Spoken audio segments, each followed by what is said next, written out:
Today we will talk about implicatures. Implicature जैसे कि हमने प्रीवियस लेक्चर में डिस्कस किया था, जब हमने पॉल ग्राइस को डिस्कस किया था, हमने देखा था कि उसकी टू थियरीज हैं। First one was conversational magazines, उनको हमने डिस्कस किया था विद एग्जांपल्स एंड किस तरह से उनको वायलेट किया जाता है। और उसकी जो सेकंड इम्पॉर्टेंट थियरी है जिसकी वजह से उसको जाना जाता है, दैट इज इम्प्लीकेचर। इम्प्लीकेचर क्या होता है, सबसे पहले उसकी डेफिनेशन देखते हैं। First one is an additional meaning conveyed by a speaker adhering to the cooperative principle. This definition is taken from the book Study of Language written by George. ठीक है, तो इस लैंग्वेज के इस डेफिनेशन के according implicature क्या है, ये एक एडिशनल मीनिंग होता है जो कि एक स्पीकर यूज करता है जब वो कोऑपरेटिव प्रिंसिपल्स को यूज कर रहा होता है अपनी कॉन्वर्सेशन।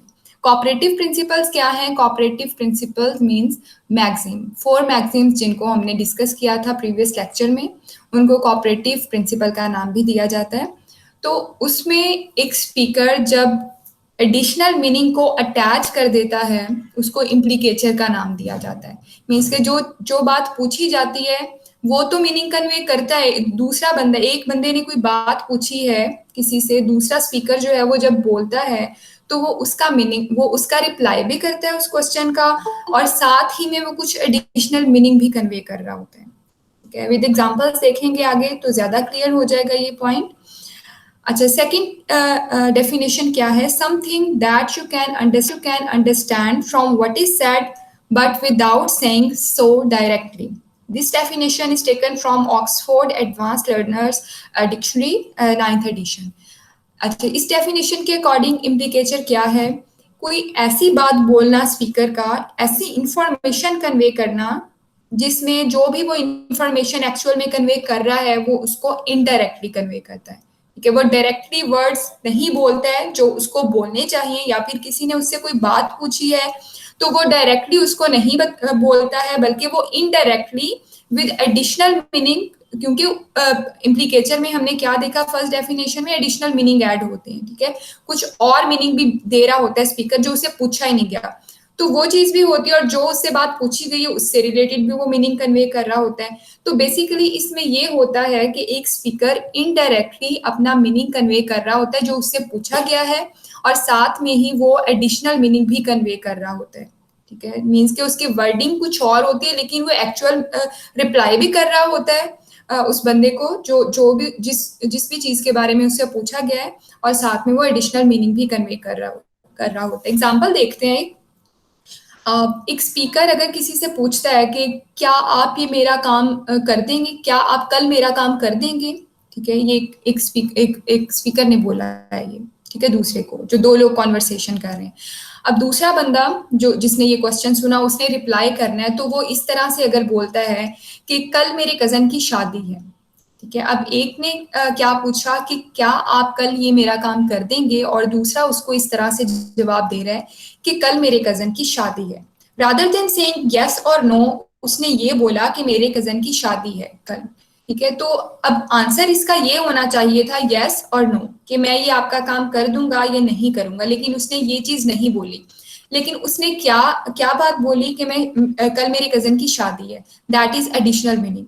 ठीक है, फर्स्ट डेफिनेशन में क्या था कि एडिशनल मीनिंग कन्वे कर रहा होता है एक स्पीकर, तो यहाँ पर स्पीकर ने एडिशनल मीनिंग ऐड कर दिया कि उसके कजन की शादी है। वो चीज नहीं पूछी गई है, उसने नहीं पूछा है ए स्पीकर ने कि आपके कजन की शादी है या नहीं है, तो लेकिन दूसरे बंदे ने बताया, ये एडिशनल मीनिंग हो गया। देन सेकंड डेफिनेशन में क्या था कि जो भी बात पूछी जाए उसका जवाब डायरेक्टली नहीं दिया जाता है, इनडायरेक्टली देता है स्पीकर। तो यहाँ पर जब उसने बोला, सेकंड स्पीकर ने बोला कि मेरे कजन की शादी है, दैट मीन्स कि उसको तैयारी करनी होगी, दैट्स वाई वो उसका काम नहीं कर सकता है। ठीक है, जो ए ने कहा कि आप मेरा कल काम कर दोगे, तो उसने कहा मेरे कजन की शादी है, तो इसका मतलब यही हुआ कि वो क्यों बता रहा है कि मेरे कजन की शादी है, क्योंकि उसको तैयारी करनी होगी, या जो भी रीजंस हैं शादी को लेकर, तो उस वजह से वो उसका काम नहीं कर पाएगा। अब इसमें उसने उसके क्वेश्चन का आंसर भी दे दिया, लेकिन इनडायरेक्टली दिया।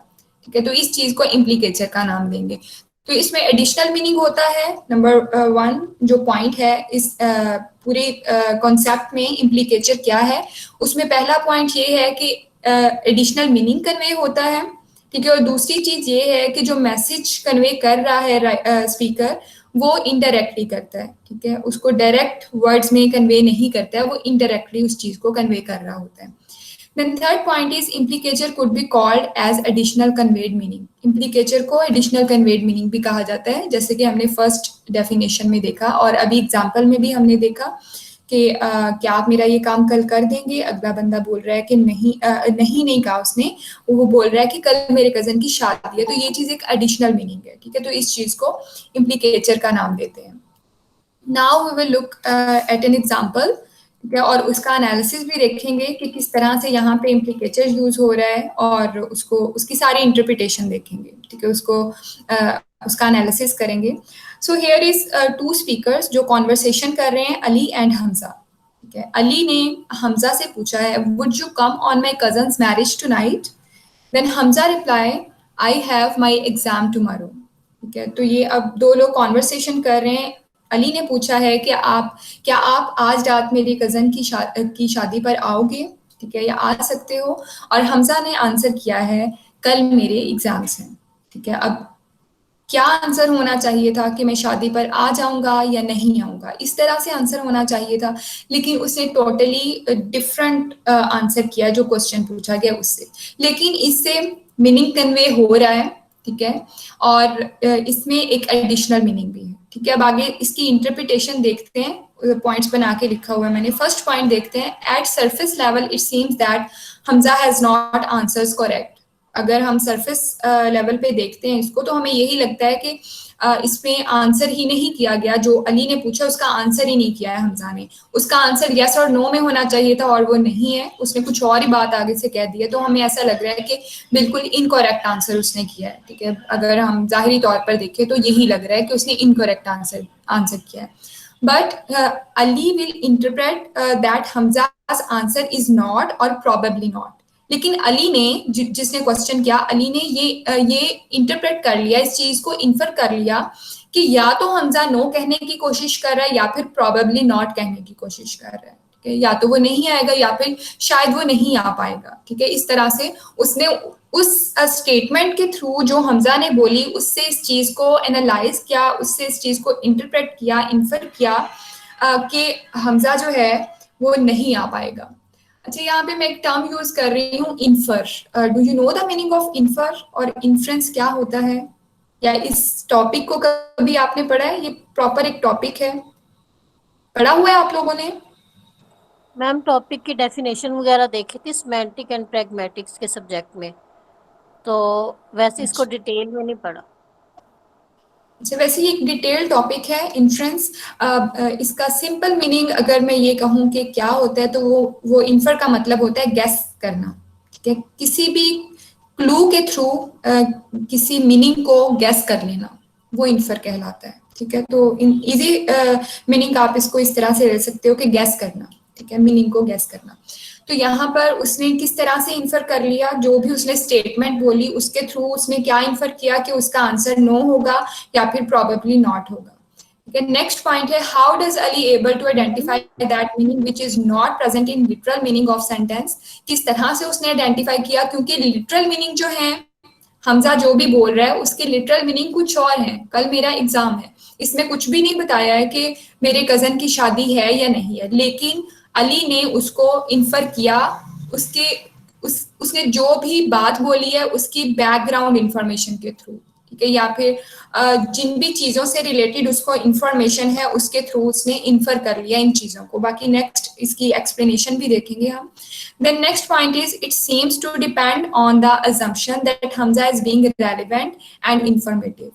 बिकॉज उसने ये चीज एनालाइज कर ली कि वो नो कहने की कोशिश कर रहा है, तो उसने इस चीज को अजम्पशन लगा लिया, इस चीज को उसने जो है इंटरप्रेट किया कि जो हमजा है वो रेलिवेंट भी है अपनी बात को लेकर, क्योंकि उसने बोला है कि वो उसके कल एग्जाम्स हैं, मींस कि वो एक तरह से रीजन बता रहा है कि उसके एग्जाम्स है, मे बी उसको प्रिपरेशन करनी हो और उन एग्जाम्स की टेंशन की वजह से मे बी वो ना आ पा रहा हो शादी पे, तो इस वजह से उसने इस चीज को जो है वो इंटरप्रेट किया कि उसने जो भी आंसर दिया है वो रेलिवेंट है, देन वो इंफॉर्मेटिव भी है, ठीक है, उसने एक तरह से उसको कॉज बता दिया है कि कल उसके एग्जाम्स हैं जिसकी वजह से वो शादी पर नहीं आ रहा है। तो एक तरह से ये इंफॉर्मेशन जो भी हमजा कन्वे कर रहा है वो इंफॉर्मेटिव भी है। ठीक है, मीन्स कि जो इन्फॉर्मेशन उसने पूछी है उसी से रेलिवेंट वो इन्फॉर्मेशन बता रहा है, और वो इन्फॉर्मेशन जो है उसमें क्वांटिटी का एलिमेंट भी है। क्वांटिटी, मैक्सिमम ऑफ क्वांटिटी में हमने क्या देखा था कि इन्फॉर्मेशन जो पूछी जाती है वो बताई जाती है, लेकिन वो एग्जैक्ट वर्डिंग में नहीं है यहाँ पर। लेकिन अली ने क्या इंटरप्रेट किया कि वो इन्फॉर्मेशन कन्वे कर रहा है हमसे। नेक्स्ट फर्दर एक्सप्लेनेशन है इसी एग्जांपल की। By Hamza given information. Yes ma'am, जो है मतलब जो उसने इन्फेयर किया है, अब जो गेस किया है, तो ये एडिशनल इंफॉर्मेशन की वजह से उसने इन्फेयर किया है। यस एडिशनल, क्योंकि उसने कोई और बात तो नहीं बोली, उसने एक ही सेंटेंस बोला है। ठीक है, और वो क्या है, आई हैव माई एग्जाम टुमारो।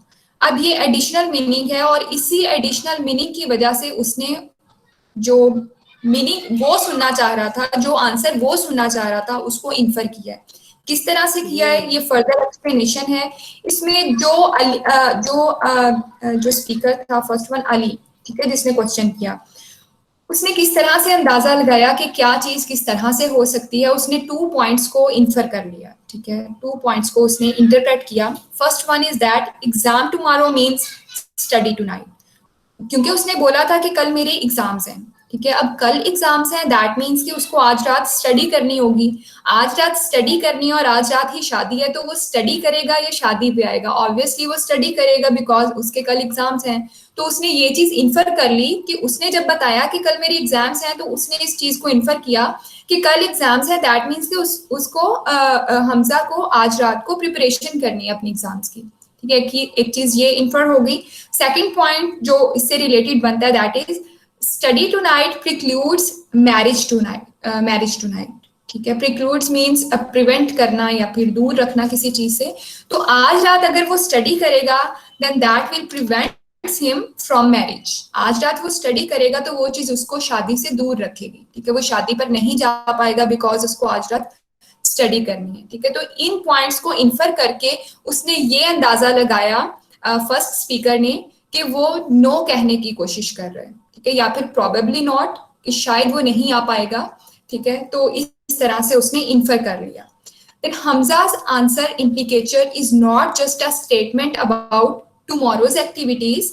सिर्फ कल की एक्टिविटीज नहीं बता रहे हैं हमजा, इम्प्लीकेचर को यूज कर रहा है। इम्प्लीकेचर क्या है? एडिशनल मीनिंग है। ठीक है, और इनडायरेक्टली बात को कन्वे करना, ये इम्प्लीकेचर है। ठीक है, तो हमजा ने इम्प्लीकेचर को यूज किया अपनी स्टेटमेंट में, ठीक है, अपनी कॉन्वर्सेशन में, लेकिन उसमें वो टुमारोज एक्टिविटीज को डिस्कस नहीं कर रहा है। उसका बेसिक पर्पस कल की एक्टिविटीज को बताना नहीं है, वो एक्सप्लेन कर रहा है कि वो क्यों नहीं आना चाह रहे हैं। ठीक है, या फिर वो क्यों नहीं आ पाएगा शादी पर। It contains an implicature and additional conveyed meaning concerning tonight's activities. वो अपनी कल की एक्टिविटीज के थ्रू आज की कल जो उसने करना है कि वो क्यों नहीं आ पा रहा है, उस रीजन के थ्रू उसको डिफाइन करते हुए वो अपनी आज की एक्टिविटीज को डिफाइन कर रहा है। ठीक है, कि ये वजह है आज कल की एक्टिविटीज की वजह से आज रात वो इन एक्टिविटीज में इन्वॉल्व होगा और इसकी वजह से वो शादी पे नहीं आ पाएगा। This is very simple. हम इन चीजों पे इतना फोकस नहीं करते हैं, लेकिन यहाँ पर इसको एक ही टॉपिक में इतनी सारी एक्सप्लेनेशन के थ्रू डिफाइन किया हुआ है। तो बहुत सिंपल चीज है कि किस तरह से हम इनडायरेक्टली कोई और बात कन्वे करने की कोशिश कर रहे होते हैं। तो आई एम श्योर कि आपको ये एग्जाम्पल के थ्रू और इस एक्सप्लेनेशन के थ्रू इम्प्लीकेचर क्या होता है ये क्लियर हो गया होगा। बट अगर अभी भी आपको कोई भी डाउट है इससे रिलेटेड तो आप डिस्कस कर सकते हैं। Is it clear? Yes ma'am, इतनी तो अच्छे से समझ आ गई है जी, और इसकी फर्दर सारी एक्सप्लेनेशन जो है वो भी मैंने यहाँ पे पॉइंट्स बना के लिखी हुई है, तो आप लोग लेक्चर नोट्स में भी देख सकते हो। ठीक है, देन हमारा नेक्स्ट जो टॉपिक है दैट इज बैकग्राउंड नॉलेज। ठीक है, इम्प्लीकेचर जो है वो एक हद तक बैकग्राउंड नॉलेज से भी रिलेटेड होता है। ठीक है, समटाइम्स ऐसा होता है कि अगला बंदा इनडायरेक्टली कोई बात कन्वे करने की कोशिश कर रहा होता है, लेकिन हम उस जो अगले बंदे ने बात कही है, सेकंड स्पीकर ने, हमें उस चीज का बैकग्राउंड नॉलेज नहीं होता है, तो हम समझ ही नहीं पाते हैं, हम इन्फर नहीं कर पाते हैं उस चीज को, उसके मीनिंग को। तो अगर हमें बैकग्राउंड नॉलेज है तो हम उसको इन्फर कर लेते हैं इजीली। जैसे कि अभी प्रीवियस एग्जाम्पल में क्या था कि उसने कहा कि मेरी कजन की शादी है, आ जाओ, तो उसने कहा मेरे एग्जाम्स हैं। अब अली को एग्जाम्स का पता था तो उसने इन्फर किया कि अच्छा एग्जाम्स है, उसकी तैयारी करनी पड़ती है और वो आज रात उसकी प्रिपरेशन करेगा और वो नहीं आ पाएगा। अगर अली को पता ही ना होता कि एग्जाम्स क्या होते हैं, तो एग्जाम का बैकग्राउंड नॉलेज ना होता, तो वो इस चीज को इन्फर नहीं कर पाता। ठीक है, तो ये तो बहुत इजी एग्जांपल है। समटाइम्स ऐसे कॉम्प्लिकेटेड चीजें भी होती हैं जिनको एक लिसनर जो है वो इन्फर नहीं कर पाता है। ठीक है, तो ऐसी सिचुएशन में डिफिकल्टी होती है एक लिसनर को मीनिंग को समझने में। तो ऐसी सूरत में बैकग्राउंड नॉलेज का होना जरूरी है जब कोई भी स्पीकर इनडायरेक्टली कोई मीनिंग कन्वे करने की कोशिश कर रहा होता है या फिर कर रहा होता है। अच्छा, बैकग्राउंड नॉलेज क्या होता है? आप सबने इस टर्म को कभी ना कभी सुना होगा और बहुत इजी टर्म है, कोई ऐसा डिफिकल्ट टर्म भी नहीं है। तो बैकग्राउंड नॉलेज क्या है? बैकग्राउंड नॉलेज मीन्स किसी भी चीज के बारे में पहले से इल्म होना, कि पहले से आपके पास नॉलेज होना उस चीज को लेकर, उस चीज को बैकग्राउंड नॉलेज का नाम दिया जाता है। अच्छा, अब जो प्रीवियस हमने एग्जांपल देखी है उसी से रिलेटेड हम फर्दर एक्सप्लेनेशन देखेंगे उसके बैकग्राउंड नॉलेज के हवाले से। ठीक है, वही एग्जांपल अली ने पूछा कि आप आज रात शादी पर आओगे, मेरी कजन की शादी पर आओगे। देन हमजा रिप्लाइड नहीं बोला है, हमजा रिप्लाइड मेरी एग्जाम्स हैं, कल मेरे एग्जाम्स हैं। In order to analyze this conversational implicature means कि ये conversation कर रहे हैं और इसमें implicature use हो रहा है, so that's why this conversation is called conversational implicature. We must have some background knowledge like exams, marriage, cousin, etc. ठीक है, अब यहाँ पे मैंने just exam के background knowledge की बात की because अली जो है उसको समझना है जो भी हमजा कह रहे हैं। ठीक है, तो उसको एग्जाम्स का नॉलेज होना चाहिए। बाकी जो भी बात हो रही होती है उसमें हर स्पीकर को, हर लिसनर को, जो भी कॉन्वर्सेशन में इन्वॉल्व हैं उनको, जो भी एक दूसरे से वो बात कर रहे हैं, ज्यादा स्पीकर्स हैं, उन सबको जो भी अगला बंदा बात कर रहा है और उस बात में मीन्स के उस कॉन्वर्सेशन में जो भी चीजें डिस्कस हो रही हैं उसका बैकग्राउंड नॉलेज होना जरूरी है। उसी के जरिए वो उस बात को समझ सकता है अगर उसमें इम्प्लीकेचर यूज हो रहा है। ठीक है, अगर उस बात को इनडायरेक्टली किया जा रहा है, which is shared by conversational participant. ठीक है, वो पार्टिसिपेंट जो कॉन्वर्सेशन कर रहे हैं तो उनके पास बैकग्राउंड नॉलेज होना जरूरी है। Then Stanford and Garland exercise in 1981 explains how background affects the discourse process. ठीक है, स्टैनफोर्ड एंड गार्लैंड ने कुछ एक्सरसाइजेस को एक्सप्लेन किया इन 1981 और उन्होंने ये चीज एक्सप्लेन की कि बैकग्राउंड जो है वो डिस्कोर्स प्रोसेस को बहुत ज्यादा इफेक्ट करता है। ठीक है, अब डिस्कोर्स प्रोसेस क्या होता है? डिस्कोर्स प्रोसेस का मतलब है कि जब भी आप कुछ सुनते हैं या कुछ पढ़ते हैं तो उसको किस तरह से एनालाइज करते हैं, उस चीज को डिस्कोर्स प्रोसेस का नाम दिया जाता है। ठीक है, कोई भी चीज आपने सुनी, आपने रीड की, उसको आपने किस तरह से एनालाइज किया, किस तरह से आपने उसको समझा, इंटरप्रेट किया, that is called discourse process. उससे रिलेटेड कुछ एक्सप्लेनेशन दी है स्टैनफोर्ड एंड गार्लैंड ने और कुछ एक्सरसाइजेस भी जो हैं उनको पेश किया। तो उसी से रिलेटेड कुछ यहाँ पे एग्जाम्पल्स भी ऐड की हुई है मैंने। 3 एग्जाम्पल्स हैं। ठीक है, first one is John was on his way to school last Friday. He was really worried about the math lesson. Okay, this is the first exercise, or we can say sentences or statements. अच्छा, अब इसको interpret करेंगे। इसमें क्या हमारे पास क्या background knowledge है, means कि इन 2 सेंटेंसेस को पढ़ के हमें क्या नॉलेज, हम क्या इन्फर कर रहे हैं। ठीक है, और हमें इसमें जो भी चीजें यूज हो रही हैं उसके बारे में कितना बैकग्राउंड नॉलेज है, तो हमने क्या इन्फर किया है, उस चीज को हम लोग इंटरप्रेट करेंगे। So the first point is most of us will consider here that John is probably a school boy. John की बात हुई है।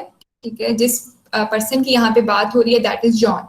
अब जॉन क्या बात हो रही है कि वो फ्राइडे को स्कूल जा रहा है और वो अपने मैथ लेसन को लेकर वरीड है। ठीक है, अब वो उसका स्कूल जाना और उसका मैथ लेसन को लेकर वरीड होना, ये हमें बता रहा है कि ये चीज जो है, ये एक स्कूल बॉय ही इस चीज को लेके वरीड हो सकते हैं। ठीक है, एक मैथ लेसन को लेके वरी है तो ऑब्वियसली वो कोई स्टूडेंट ही होगा जो लेसन को लेकर वरीड होगा और स्कूल जा रहा है, तो ऑब्वियसली वो एक स्कूल बॉय है। ठीक है, तो ये चीज हमने इन्फर की, यहाँ पे डायरेक्टली नहीं बताया हुआ कि वो एक स्कूल बॉय है। ठीक है, लेकिन हमने इससे इन्फर कर लिया बिकॉज क्लियरली यहाँ पे मेंशन है that he was on his way to school and he was worried about his lesson. ठीक है, तो ये चीज हमें क्लियरली बता रही है कि वो स्कूल बॉय है। अच्छा, दूसरी चीज जो कि थोड़ी आपको डीपली जिस चीज को इन्फर करना है वो ये है, जो यहाँ पे पॉइंट मेंशन किया हुआ है, जॉन इज वॉकिंग और इन द बस और रिक्शा और वैन। ठीक है, अब यहाँ पे ये बात हो रही है कि फर्स्ट सेंटेंस में था कि John was on his way to school. अब वो स्कूल जा रहा है, अगर आपको इन्फर करना है कि वो किस तरह से स्कूल जा रहा है, ठीक है, या फिर किस सोर्स के थ्रू स्कूल जा रहा है, तो उस चीज को आपने किस तरह से इन्फर किया कि या तो वो पैदल जा रहा होगा, ठीक है, वॉक करके जा रहा होगा, या वो बस में जा रहा होगा, या फिर वो रिक्शा में जा रहा होगा, या फिर मे बी वैन में जा रहा होगा। ठीक है, तो ये सेकंड इन्फ्लुएंस होगी जो एक इंटरप्रेटर करेगा, कि इंटरप्रेट करेगा उस चीज को कि वो किस तरह से स्कूल जा रहे हैं। ठीक है, so these two piece of information we have derived from our background knowledge and culture। अब कल्चर की भी बात हो रही है, इसको भी मैं एक्सप्लेन करती हूँ। पहले बैकग्राउंड नॉलेज जिसको हमने अभी डिस्कस किया, कि बैकग्राउंड नॉलेज हमारे पास है कि जो बंदा स्कूल जा रहा है, जो बच्चा, वो ऑब्वियसली वो स्टूडेंट है, वो स्कूल बॉय है। अगर कोई अपने मैथ लेसन को लेके वरीड है तो वो स्कूल बॉय है। ठीक है, ये चीज होगी हमारे पास, ये नॉलेज है कि कौन वरीड होता है लेसन को लेकर, ये नॉलेज है हमारे पास। स्कूल कौन जाता है वो भी हमारे पास नॉलेज है, बैकग्राउंड नॉलेज। तो ये चीज होगी। दूसरी चीज, जब हमने इन्फर किया कि वो किस तरह से स्कूल जा रहा है, तो ये चीज वेरी कर सकती है। अब हमने कैसे इन्फर किया कि वो बस में जा सकता है, या रिक्शा में जा सकता है, या वैन में जा सकता है। हो सकता है वो किसी और सोर्स के थ्रू भी जाए, लेकिन हमने यही चीजें क्यों इन्फर की हैं, बिकॉज ये हमारे कल्चर का पार्ट है। तो कल्चर बड़ा इंपॉर्टेंट रोल प्ले करता है, या फिर हमारे सराउंडिंग में जो चीजें हैं वो बड़ी इंपॉर्टेंट रोल प्ले करती हैं। अब हमने ये इन्फर नहीं किया कि जो स्टूडेंट है, जो स्कूल बॉय है, जॉन है, वो थ्रू बोट क्यों नहीं जा रहा है। ठीक है, बोट के थ्रू भी कुछ कंट्रीज ऐसे होते हैं जहां पर स्कूल तक पहुंचने के लिए रास्ते में कुछ रिवर्स वगैरह होते हैं, तो वहां पे बोट के थ्रू बच्चे स्कूल जा रहे होते हैं। बिकॉज हमें पता है हमारे कल्चर में ऐसी कोई प्लेस नहीं है जहां पर बच्चे बोट के थ्रू जा रहे हो।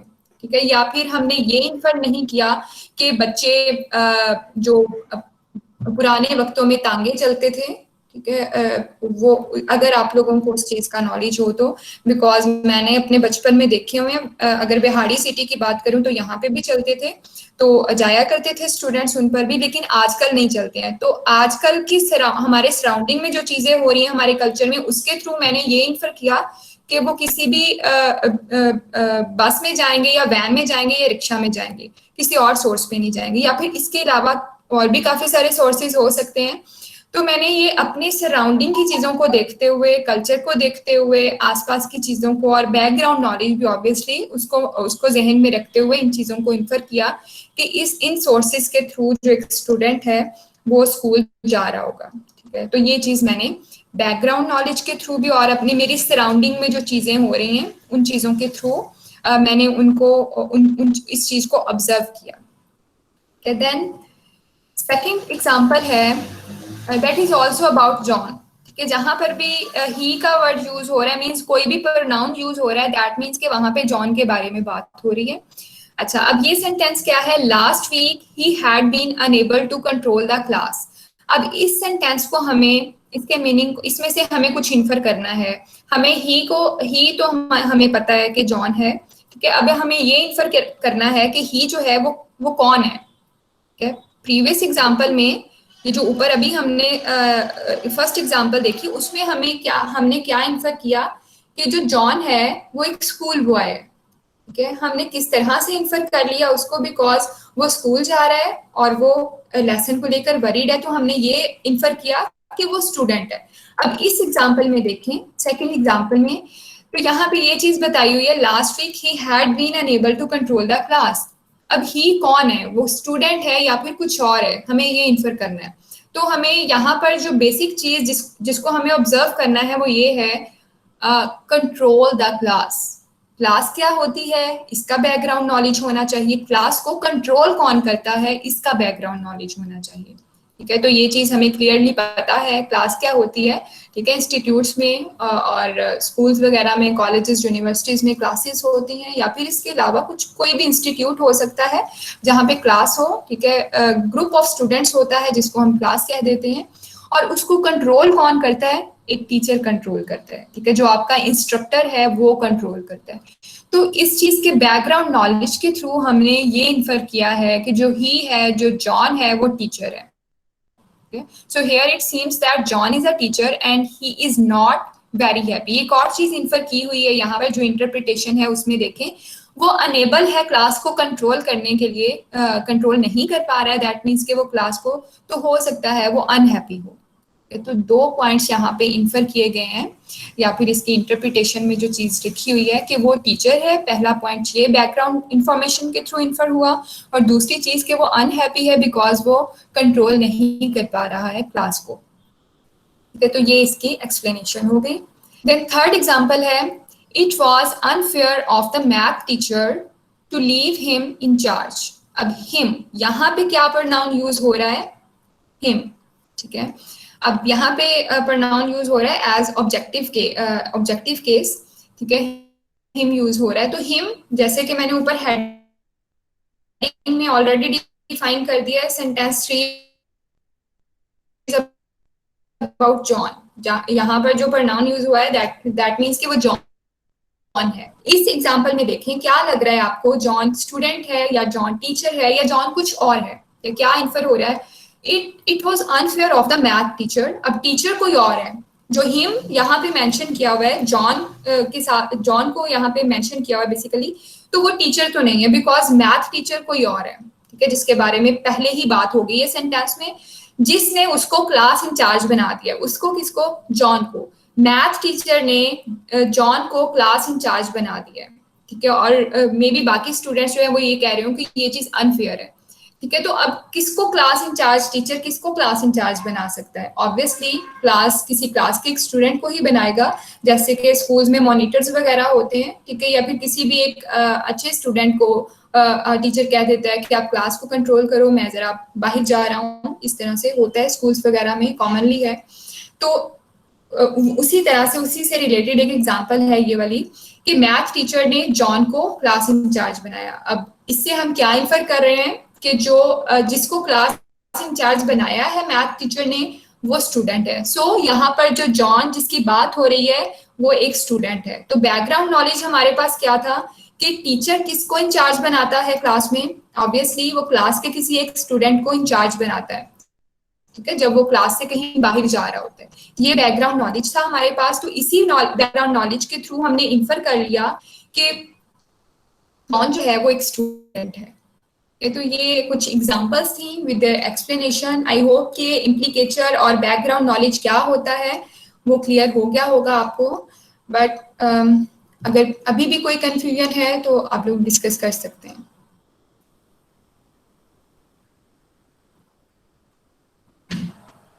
मैम क्लियर है।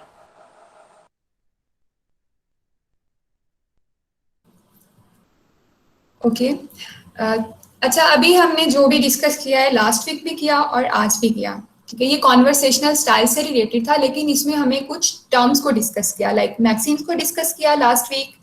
आज हमने इम्प्लीकेचर को किया और बैकग्राउंड नॉलेज को किया, ठीक है। ये कुछ टर्म्स थी, कुछ थीरीज थी, इनको डिस्कस किया। अब हम डिस्कस करेंगे कॉन्वर्सेशनल स्टाइल को, ठीक है, जो हमारा बेसिक टॉपिक है। कॉन्वर्सेशनल स्टाइल होता क्या है, उससे रिलेटेड हमने थीरीज वगैरह देखी है, लेकिन एक्चुअल में कॉन्वर्सेशनल स्टाइल क्या है, किस तरह से हम कॉन्वर्सेशनल स्टाइल में राइट करते हैं और एंड ऑल दैट, उससे रिलेटेड कुछ पॉइंट्स हम डिस्कस करेंगे। So I am going to present the screen. Ma'am और कितने टॉपिक रहते हैं हमारे? कौन पूछ रहा है ये? मैम मैं सलवा, पूछ आप रही पूछ रहे हो? जी मैम। ये आपको ज्यादा लग रहा है? ये तो मैम कुछ भी नहीं है, अभी भी मैंने पढ़ाया है। अच्छा एक मिनट, अभी जो मैंने पढ़ाया मुझे बताएं वो क्या? Implicature, that means additional meaning and indirectly कोई बात कहना, और एग्जाम्पल थी जस्ट। बैकग्राउंड नॉलेज क्या है, उसकी जस्ट 3 एग्जाम्पल्स थी, कुछ भी नहीं था इसमें। या तो होता है ना बहुत ज्यादा लेंथी हो, डिफिकल्ट हो, फिर भी आप लोगों के मैसेजेस भी आए थे मुझे कल परसों, तो आप लोग कह रहे थे कि बहुत ज्यादा है सिलेबस। सिलेबस बिल्कुल भी ज्यादा नहीं है, लेवल्स हैं, मैम काफी ये सारी चीजें डिवाइसेस हैं। इजी हैं। मैम जी, ये चीजें इजी हैं। इजी हैं चीजें, अगर हम इनको इंडिविजुअल देखें ना तो इजी हैं, लेकिन लेवल्स में जो टर्म्स आ जाती है ना मैम, फिर अगर आप सब लेवल्स की सब टर्म्स को देखें तो जैसे उसमें से एमसीक्यूज बनेंगे तो वो मिक्सअप तो हो सकते हैं ना। लेकिन मैं कोशिश करूंगी ऐसा कुछ भी कंफ्यूजिंग ना दूं, आप क्लियरली जिसको अंडरस्टैंड कर पाओ ऐसा ही दूं। तो बाकी अगर आप ओवरऑल अपना सिलेबस देखो तो ऐसा कुछ भी नहीं है आपके सिलेबस में, जस्ट वो लेवल्स ही हैं जो आपको डिफिकल्ट लग रहे हैं, और वही बेसिक चीज है आपके सिलेबस की, आपके सब्जेक्ट से रिलेटेड। ठीक है, अब स्टाइलिस्टिक्स में ऑब्वियसली स्टाइल को देखते हैं तो उसमें डिवाइसेस तो होंगी, और वही बेसिक चीज है, उसके अलावा कुछ इतना खास है भी नहीं अगर हम देखें सिलेबस। और वो जो टर्म्स है उनमें बिल्कुल थोड़ा थोड़ा सा डिफरेंस है, मतलब कोई चीज लास्ट पे आ रही है कोई स्टार्ट में, और ऐसे इस वजह से ना थोड़ी कंफ्यूज। बस इसी इसी को आप चीज ने प्रैक्टिस, आप लोगों ने इसी चीज को प्रैक्टिस करना है, ठीक है, और बिफोर एग्जाम इसको अच्छे से प्रैक्टिस कर लेना है आपने। जी मैम। चलिए कॉन्वर्सेशनल स्टाइल को डिस्कस करते हैं, बहुत इजी टॉपिक है। स्क्रीन शो हो रही है? No ma'am.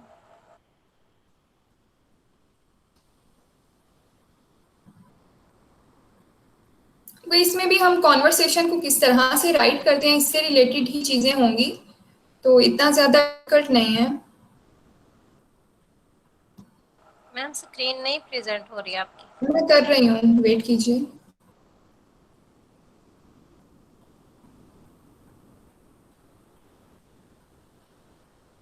जी अब हो रही है?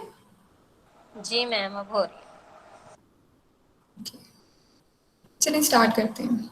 अच्छा, कॉन्वर्सेशनल स्टाइल क्या होता है उससे रिलेटेड कुछ पॉइंट्स हैं, वो देख लेते हैं। First one is having a conversational style means that you right the way that you would speak. जिस वे में आप बोलते हो उसी वे में राइट करना, that is called conversational style. ठीक है, कॉन्वर्सेशन मीन्स कि हम बातचीत कर रहे होते हैं, तो जिस तरह से हम बात कर रहे हैं उसी तरह से उसको राइट कर देना इज कॉल्ड कॉन्वर्सेशनल स्टाइल। जैसे कि हम लोग मैसेजिंग कर रहे होते हैं, हम मैसेजेस में अगर आप फोकस करो तो हम उसी तरह से लिखते हैं जिस तरह से हम बोल रहे होते हैं। ठीक है, जो जिस तरह से जो साउंड हम प्रोनाउंस करना चाह रहे होते हैं उसको उसी तरह से राइट कर रहे होते हैं। और ऑन द अदर हैंड अगर हम राइटिंग को, जो फॉर्मल राइटिंग होती है उसको अगर हम देखें तो उसमें कॉन्वर्सेशनल स्टाइल नहीं होता है, उसमें एक प्रॉपर स्ट्रक्चर के थ्रू, प्लानिंग के थ्रू हम एक प्रॉपर राइटिंग को राइट करते हैं, कुछ भी पीस ऑफ राइटिंग हम लिखते हैं। लेकिन कॉन्वर्सेशनल स्टाइल जिस तरह से हम कॉन्वर्सेशन कर रहे होते हैं उसी स्टाइल में जब हम लिखेंगे, या फिर जिस स्टाइल में हम बोल रहे होते हैं उसी तरह से अगर हम उस चीज को लिख देंगे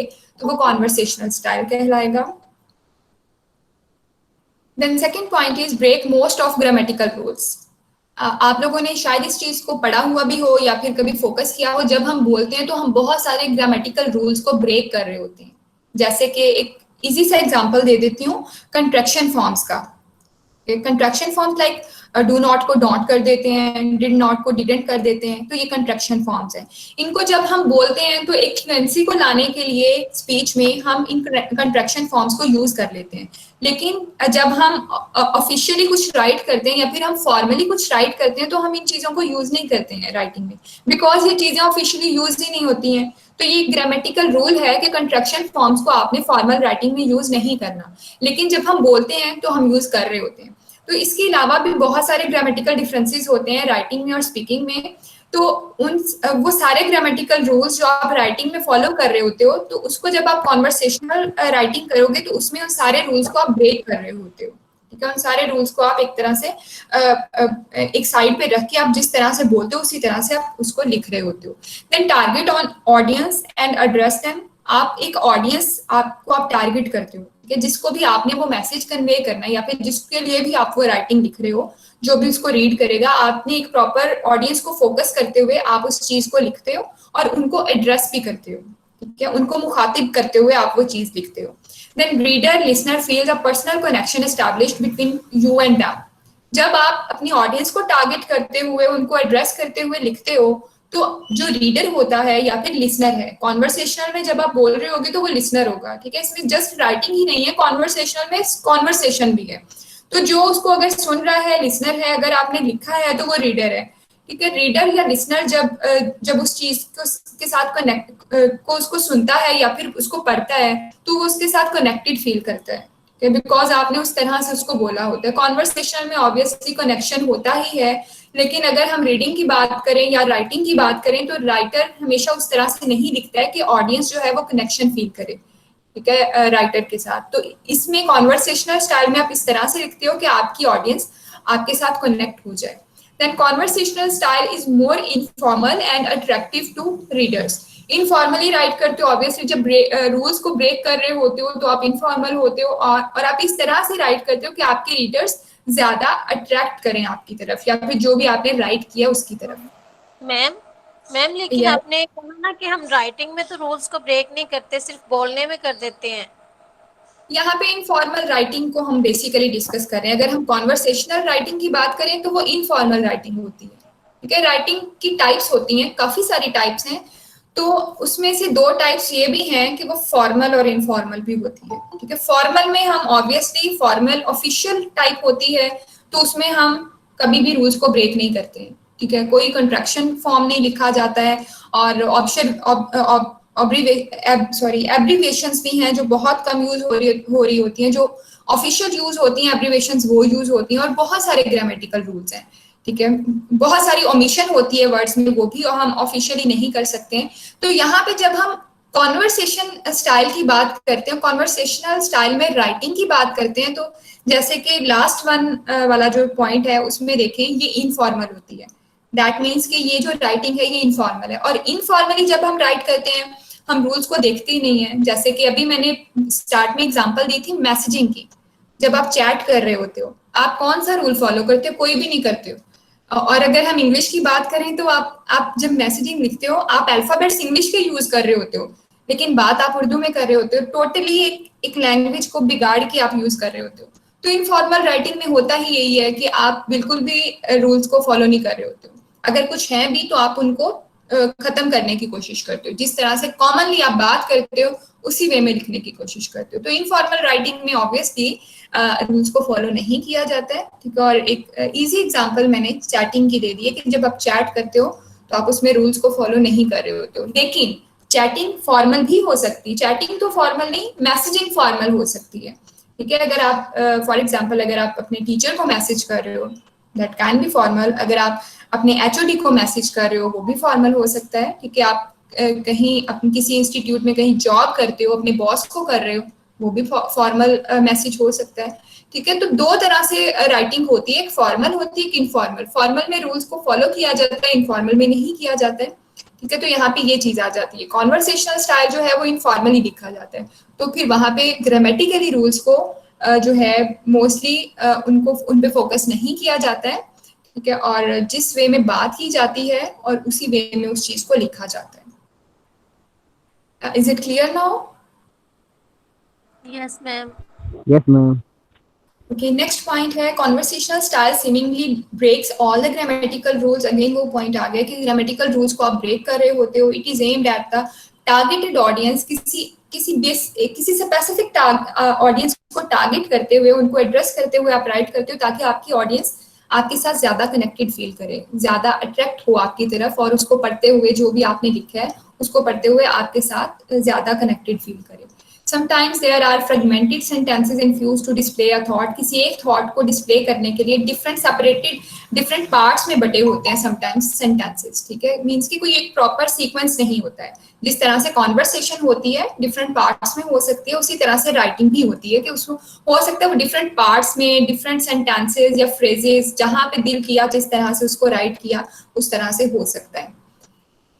अच्छा, आगे इंपॉर्टेंस क्या है कॉन्वर्सेशनल स्टाइल की? दो पॉइंट्स हैं। Become language of business, mostly business language में इसको कंसीडर किया जाता है, बिजनेस फील्ड्स में इसको यूज किया जाता है, या फिर इंटरनेट में, ठीक है। इंटरनेट की लैंग्वेज भी इसको समझा जाता है, बिकॉज इंटरनेट पर अगर आप फोकस करें, सोशल मीडिया की अगर हम एग्जांपल ले लें, या फिर जितने भी इंटरनेट पे प्लेटफॉर्म्स हैं उस पर जो लैंग्वेज यूज हो रही होती है बहुत कम होता है कि फॉर्मली यूज हो, मोस्टली इनफॉर्मली यूज हो रही होती है। मीन्स के फॉर्मली इनफॉर्मली की बात नहीं करेंगे, हम कॉन्वर्सेशनल स्टाइल की बात करेंगे कि जो लैंग्वेज इंटरनेट पे यूज हो रही होती है वो कॉन्वर्सेशनल स्टाइल में यूज हो रही होती है, ठीक है। अब हम एक सिंपल एग्जांपल अगर ब्लॉगिंग की लें, एक ब्लॉगर अगर कोई ब्लॉग राइट करता है तो उसमें वो कोशिश करता है कि वो कॉन्वर्सेशनल स्टाइल में लिखे, जिसके थ्रू उसकी ऑडियंस उसके साथ कनेक्टेड फील करे, ठीक है, और उसकी ऑडियंस अट्रैक्टिव हो उसकी राइटिंग की तरफ, उसको पूरा पढ़े। अगर वो स्टार्ट किया है किसी भी रीडर ने उसको रीड करना, तो उसको पूरा पूरा पढ़ ले। इस तरह से वो एक ब्लॉगर जो है या फिर एक राइटर जो है वो उसको राइट करता है। तो इंटरनेट की लैंग्वेज को भी कॉन्वर्सेशनल स्टाइल में कंसीडर किया जा सकता है, बिकॉज इंटरनेट पर मोस्टली जो चीजें लिखी जा रही होती हैं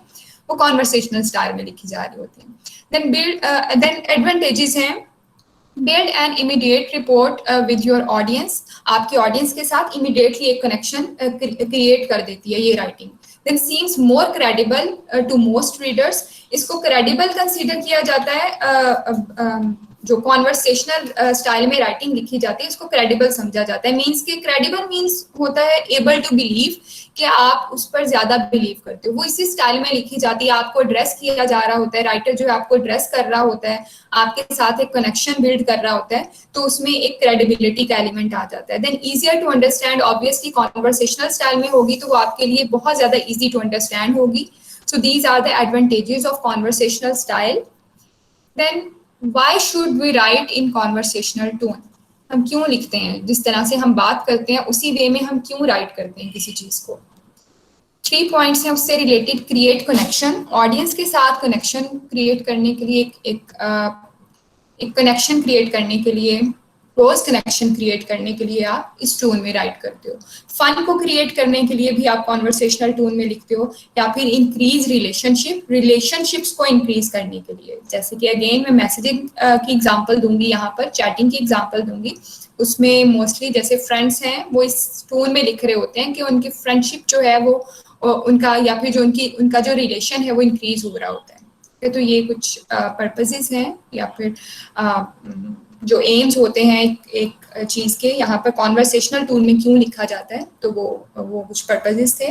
देन 2 पॉइंट्स हैं आगे, difference between writing and spoken language. Writing और स्पोकन में बहुत ज्यादा डिफरेंस है, जो कि मैं पहले डिफाइन कर चुकी हूँ। राइटिंग में बहुत सारे रूल्स को फॉलो किया जाता है, जबकि स्पोकन में नहीं होता है। एक फ्लुएंसी को लाने के लिए बहुत सारे रूल्स को ब्रेक कर दिया जाता है, या फिर अगर फ्लुएंसी नहीं भी है तो कॉमन कॉन्वर्सेशन अगर हो रही है उसमें कोई भी इतनी ज्यादा फ्लुएंसी नहीं है या कुछ ऐसा नहीं है, ग्रामेटिकली चीजों को उसमें फोकस नहीं किया जाता है, तो उसमें रूल्स को ब्रेक किया जा रहा होता है। Then aspects of spoken language. Aspects of spoken language means कि spoken language में speech में कौन से aspects होते हैं वो writing से काफी ज्यादा different होते हैं। Next मैंने कुछ aspects mention भी किए हुए हैं। First one is unplanned. जो speech होती है वो unplanned होती है, mostly unplanned होती है। कुछ situation में planned भी हो सकती है, जैसे कि students की presentation। जब आप प्रेजेंटेशन देते हो तो आप उसके लिए फुल प्रिपरेशन करके आते हो पहले से, ठीक है। ये टाइप्स ऑफ स्पीच भी हैं काफी सारी, कुछ स्पीचेस जो हैं वो प्रिपरेशन के थ्रू दी जाती हैं, कुछ अनप्लान्ड होती हैं, मींस के अचानक से कुछ बोलना पड़ जाता है। तो कॉन्वर्सेशन जो होती है, कॉन्वर्सेशन मींस के आम, अगर हम कॉमन बातचीत की अगर हम बात करें, डिस्कशंस की बात करें, तो उसकी कोई भी प्रिपरेशन नहीं करता है, वो अनप्लैंड ही होती है। तो अनप्लैंड कॉन्वर्सेशन जब आप करते हो तो वो किस तरह से होती है, उसी स्टाइल में आपको वो राइट करना होता है, ठीक है। तो स्पोकन लैंग्वेज के जो एस्पेक्ट्स हैं उनको आपको फॉलो करना होता है कॉन्वर्सेशनल राइटिंग में basically. Then second one is interactive, आप इंटरेक्ट कर रहे होते हो अगले बंदे से। इस पॉइंट को हमने पहले भी डिस्कस किया कि आपने अपनी टारगेट ऑडियंस को एड्रेस करते हुए वो चीज लिखनी है, ठीक है, ताकि आपकी ऑडियंस को, रीडर्स को ये लगे कि आप उनके साथ बात कर रहे हो, आप उनको मुखातिब करते हुए उनके साथ बात कर रहे हो। तो ये पॉइंट स्पोकन लैंग्वेज में होता है और इसको आपको रिटन में भी ऐड करना है। Than less structured, obviously spoken language हमेशा लेस स्ट्रक्चर्ड होती है, या फिर वो स्ट्रक्चर्ड होती ही नहीं है, ठीक है।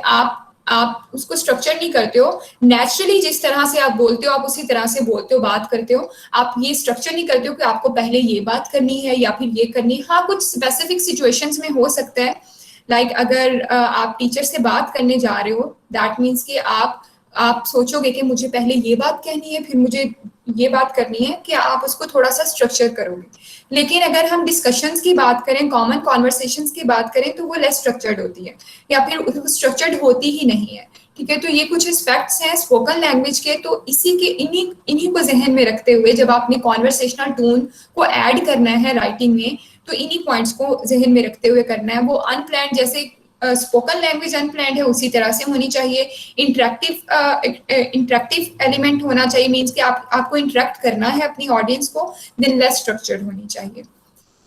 Now how to write conversational, किस तरह से आप राइट करोगे, उसके लिए कुछ पॉइंट्स हैं। First one is unlearn what you learned in school. School में आप कितने सारे रूल्स सीखते हो, कितने सारे ग्रामेटिकली चीजें आप सीखते हो, वो सारे आप समझो कि आपको पता ही नहीं है, फिर आप कॉन्वर्सेशनली सही तरह से लिख पाओगे कॉन्वर्सेशनल टोन में।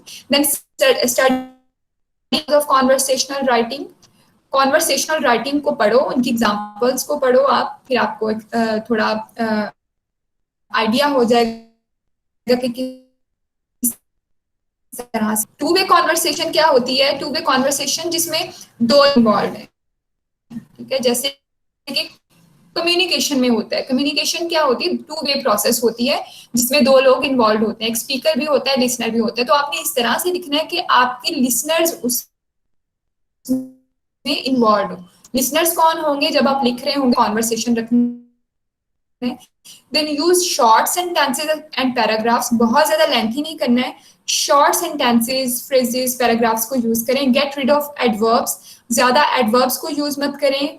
Replace full form of contractions, ये पॉइंट पहले भी डिस्कस किया हमने, कंट्रैक्शंस के फुल फॉर्म्स जो हैं उनको रिप्लेस कर दें with their contracted forms, means के जो फुल फॉर्म्स हैं उनको कंट्रैक्टेड फॉर्म्स के साथ आपने रिप्लेस कर देना है। Then replace formal discourse markers by informal discourse markers. Discourse markers क्या होते हैं? Have you any idea about discourse markers?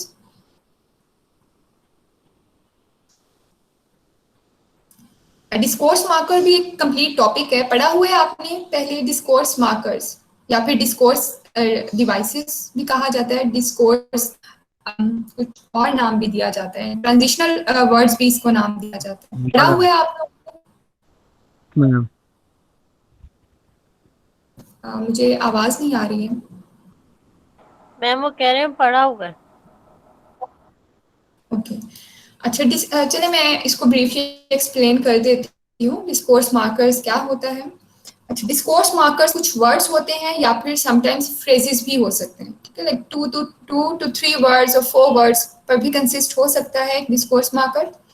अच्छा, इसमें होता क्या है, डिस्कोर्स मार्कर्स जो हैं वो एक लैंग्वेज में फ्लो को मैनेज करते हैं, ठीक है, या फिर सेंटेंस के स्ट्रक्चर को मैनेज करते हैं, एक सेंटेंस के स्ट्रक्चर को फॉर्म करने में हेल्प करते हैं। कुछ वर्ड्स होते हैं या फिर कुछ फ्रेजेस होते हैं, ठीक है। फॉर एग्जाम्पल एंड, एक सिंपलेस्ट एग्जाम्पल है AND, एंड का वर्ड हम क्यों यूज करते हैं एक सेंटेंस में, दो क्लॉजेस को अटैच करने के लिए, दो क्लॉजेस को लिंक करने के लिए, ठीक है। इसी तरह से बट को हम क्यों यूज करते हैं, बट भी एक डिस्कोर्स मार्कर है। बट को क्यों यूज किया जाता है, बट को हम यूज करते हैं दो क्लॉजेस को, अगर उनमें कुछ कंट्रैक्शंस हैं, कुछ ऑपोजिट बात हो रही है तो उसके लिए हम बट यूज करते हैं। इसी तरह से बहुत सारे डिस्कोर्स मार्कर्स हैं। पंक्चुएशन मार्क्स भी डिस्कोर्स मार्कर्स में इंक्लूड होते हैं, वो भी डिफरेंट मीनिंग्स कन्वे कर रहे होते हैं, एक सेंटेंस को स्ट्रक्चर करने में हेल्प कर रहे होते हैं। यस मैम, मैंने कहा जो कोहेसिव डिवाइसेस होती हैं वो यस इसमें सारी जी, कोहेसिव डिवाइसेस भी इसमें इंक्लूड होती हैं। कोहेसिव डिवाइसेस बेसिकली क्या करती हैं, कोहेरेंस का काम करती हैं। डिस्कोर्स मार्कर्स भी कोहेरेंस का काम करते हैं। कोहेरेंस क्या होता है कि एक टेक्स्ट में एक टेक्स्ट में एक लॉजिकल कनेक्शन क्रिएट करना, ठीक है, और वो लॉजिकल कनेक्शन हम किस तरह से क्रिएट कर रहे होते हैं, वो इन डिवाइसेस के थ्रू कर रहे होते हैं, कोहेसिव डिवाइसेस के थ्रू। और वो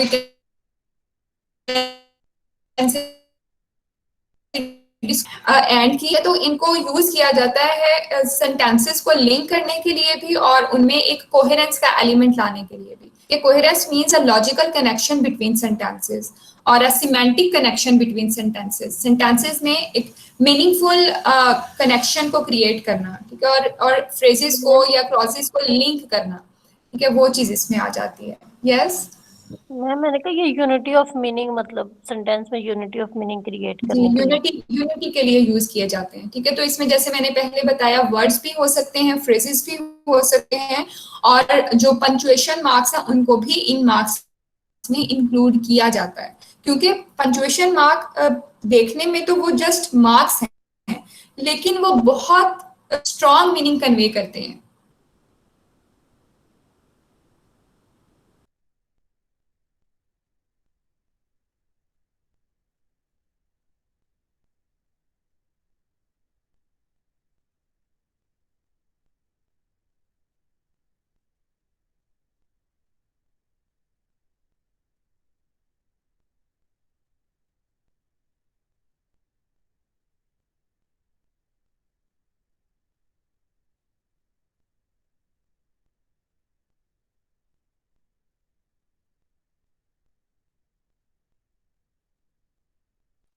मैम आपकी आवाज नहीं आ रही।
कोई भी क्लास लेफ्ट ना करे मैम का, शायद वो नेट का इशू है, तो मैम अभी आ जाएंगे।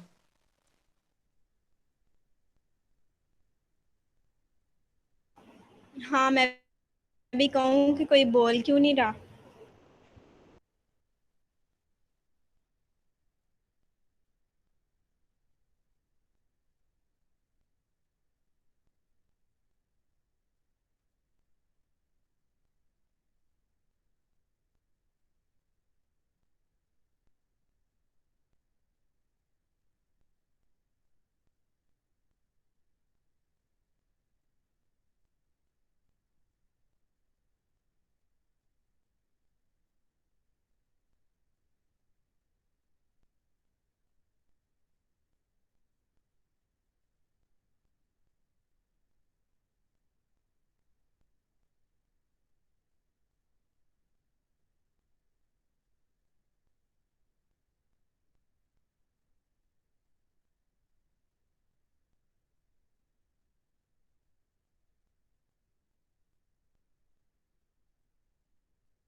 आप लोग लेफ्ट क्यों कर रहे हैं? क्लास लेफ्ट ना करें, मैम का वेट कर लें थोड़ी देर।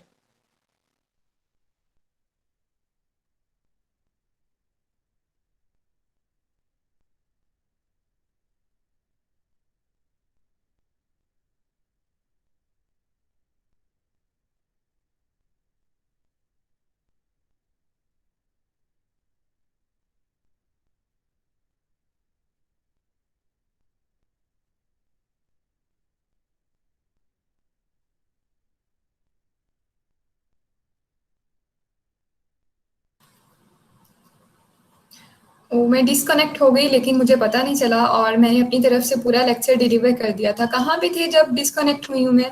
मैम हम डिस्कोर्स मार्कर की बात कर रहे थे। इतना टाइम हो गया, मुझे मैसेज कर देते। मैंने मैसेज भी किया और मैंने आपको बताया भी था, शायद आपको फिर वॉइस वगैरह नहीं आई। मैंने व्हाट्सएप पे भी वॉइस में डिस्कनेक्ट हो गई, वॉइस तो मुझे आई नहीं और मैसेज मैंने देखा नहीं। अच्छा चलें, कोई बात नहीं। डिस्कोर्स मार्कर्स हो गया था? जी मैम हो गया। जी अच्छा चलें ठीक है। उसके बाद था कुछ पॉइंट्स थे स्क्रीन हो रही है शो? नो मैम, नहीं हो रही। ओके, मैं करती हूँ।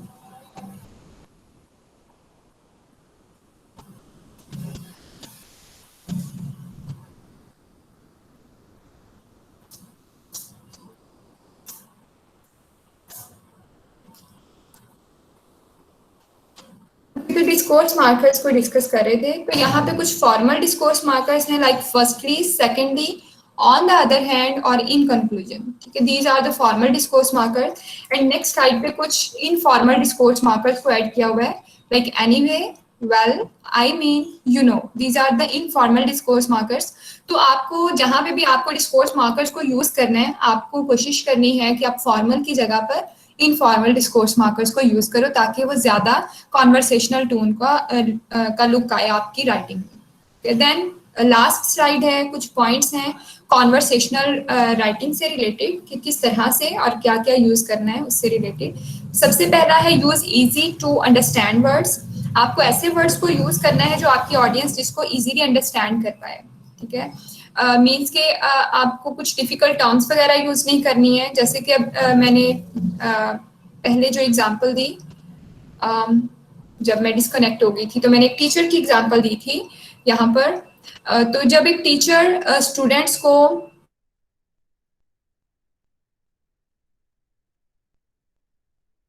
मैम फिर आपकी आवाज नहीं आ रही।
मैं अगेन डिस्कनेक्ट हो गई। कहाँ पे थे हम लोग? मैम 10 वाली स्लाइड अभी स्टार्ट की थी। किस पॉइंट पर थे? मैम स्टार्ट अभी की थी। ओके, अच्छा, मैं अभी स्लाइड्स सामने नहीं रख रही हूँ, बिकॉज मुझे पता नहीं चलता है कब डिस्कनेक्ट हो जाती हूँ मैं, तो मैं उनको मैम ऐसे जब ही। आपने फॉर्मल और इनफॉर्मल डिस्कोर्स मार्कर का बताया ना, उसके बाद वाली आपने स्लाइड अभी खोल ली थी 10 वाली, तो फिर डिस्कनेक्ट हो गए थे। अच्छा, that is the last slide. ठीक है, लास्ट स्लाइड है वो, उसमें बस ये चीज़ बताई हुई है कि आपने जब कॉन्वर्सेशनल स्टाइल में लिखना है, तो आपने उसमें क्या चीज़ें यूज़ करनी है। ठीक है, उससे रिलेटेड है। तो उसमें सबसे पहला जो पॉइंट था वो ये था कि आपने इजी वर्डिंग को यूज़ करना है।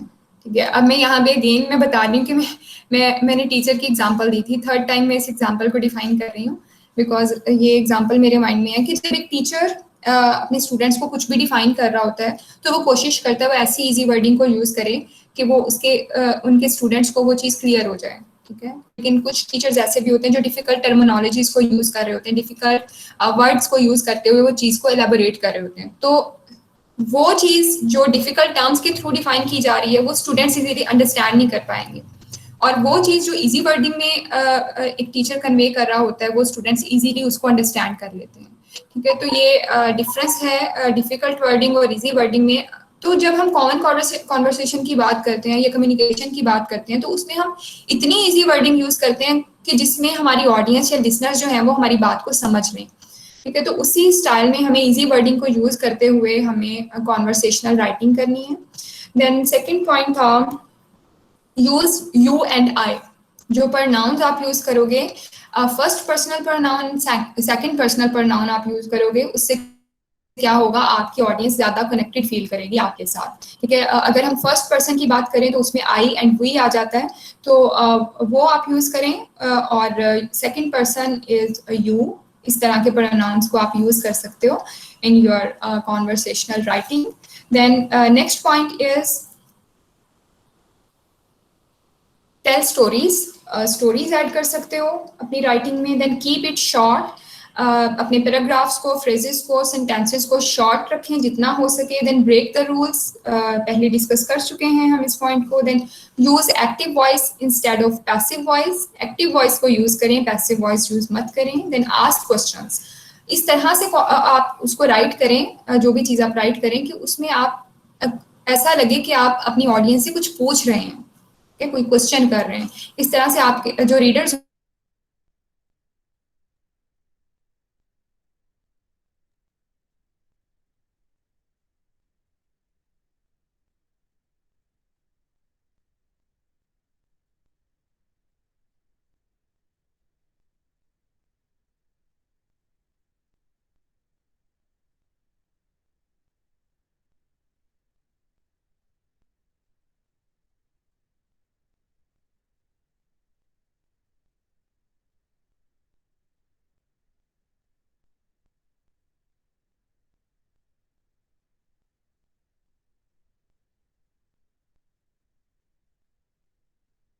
मैम फिर से आवाज नहीं आ रही।